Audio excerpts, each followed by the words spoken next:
Welcome to the deep dive. You ever find yourself wishing space heroes were maybe a little less shiny? Yeah. You know, less about the flawless flying and perfect plans, and more about just kind of muddling through. Yeah, making it work somehow. It's a really refreshing idea, isn't it? Taking heroism down a notch, making it feel more real. Absolutely. And that's exactly what we're diving into today. Our source is this really unique book called The Space Adventures of Wally and the Box Crew. Right, by Darb Zenit. Exactly. Right. So think of this as your quick guide, your shortcut maybe, into a sci-fi story that's just marching to its own slightly weird beat. And right from the start, you get this sense of, well, charming imperfection. Take the main character, Wally. Okay. His pilot's license. He scored 77.5%. Just scraping by. Pretty much. Just enough to not fail, basically. I love that. It just makes him instantly relatable, doesn't it? Not some ace pilot from day one. Not at all. And then there's his ship. It's called the Box. Aptly named. Totally. It's like unapologetically rectangular, off-white, no sleek lines here. But it gets the job done. Mostly. Mostly, yeah. And that choice, having this kind of clunky utilitarian ship, it feels deliberate. Oh, definitely. It's not just for laughs. It kind of sets it apart from all those super sleek starships you usually see.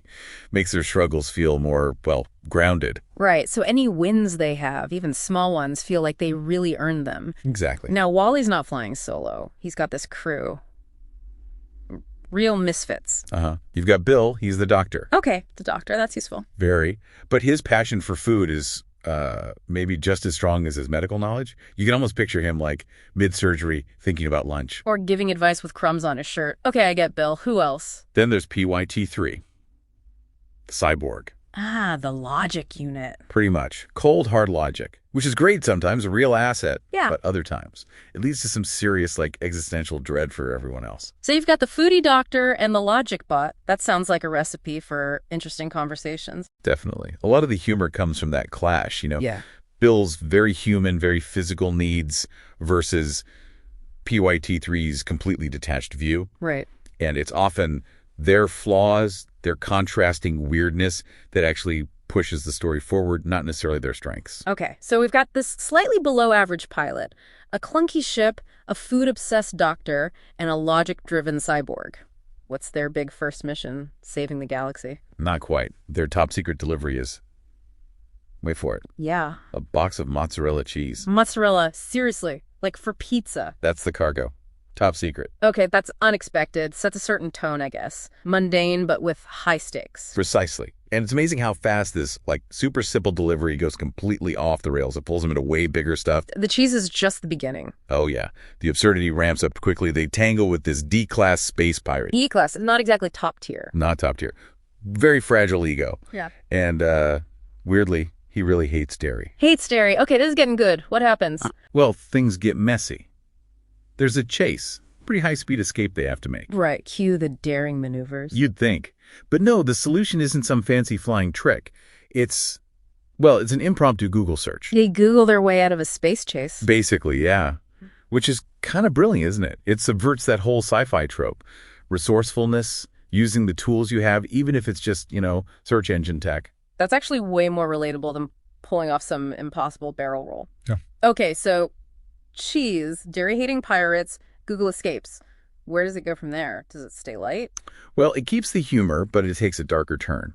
They end up on this planet that looks, perfect, utopian. Oh, there's always a catch with utopias. Always. They stumble onto something pretty chilling. A human farm. Whoa, okay. That's quite a shift from mozzarella delivery. Yeah. A human farm. Yeah. And that's where the book really pivots, I think, from this quirky adventure into something more like biting satire. Makes you look again at everything, the cheese, the mission, galactic society. Suddenly, it's not just about incompetent pirates, is it? Not at all. It becomes about exploitation hidden behind a nice facade. It really forces the characters and you, the reader, to grapple with some pretty heavy ethical stuff. So the heroism isn't about epic space battles, then? No, not really. It's more about just surviving the weirdness, the betrayals, the endless paperwork probably involved.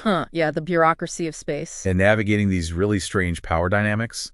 It's about persistence, maybe, just sticking with it even when things are absurd or, frankly, terrifying. Right. Their heroism is almost accidental sometimes, just bouncing off the craziness. Well, if you're looking for something witty, genuinely ridiculous, but also kind of thought-provoking. And you want to know what happens with that cheese. Right. Then The Space Adventures of Wally and the Box Crew by Darb Zenit sounds like a deep dive definitely worth taking. Absolutely. It sticks with you. Because remember, in space, no one can hear you scream, Mm-hmm. especially when you're busy eating a sandwich.